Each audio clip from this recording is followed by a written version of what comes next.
Stephen, Coach talked about your development in terms of learning how to work and make yourself available. Just kind of talk about how you've grown and how you've seen your game grown after the long layoff.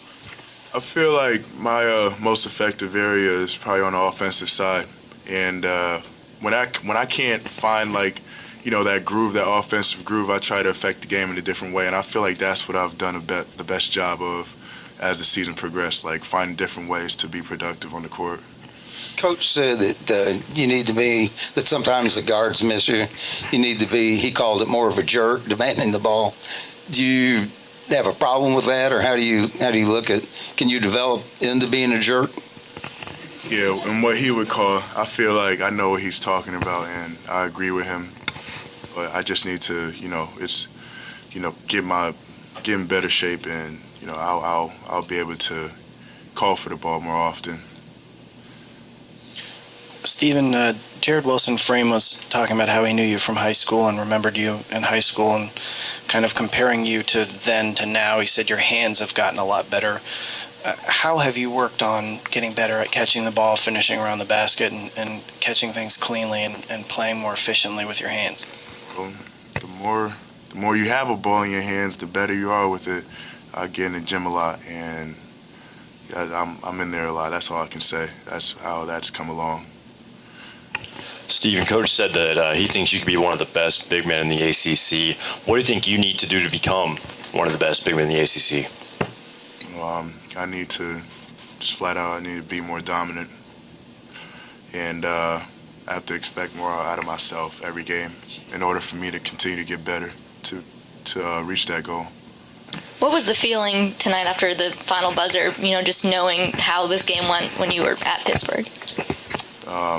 I feel like it wasn't really relief. It was confirmation that, of ourselves, to know that we are the better team.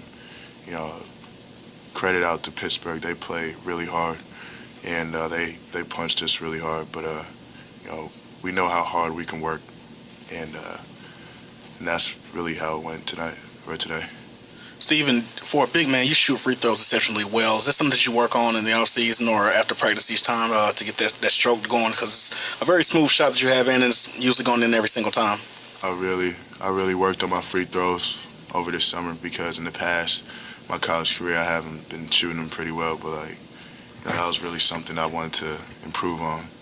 Now, February is going to be a tough slate for you all, and after the Wake Forest game on Wednesday, of course, I know we're not going to overlook that. But are you guys trying not to peek ahead? Are you taking it game by game, or I know it's going to be some big games coming to the and you're going to have some big road games coming up as well? Game by game, definitely. Just like you said it, we got to take every game one at a time. We can't look ahead. We can't look back, most of all, and we just have to keep progressing and learning.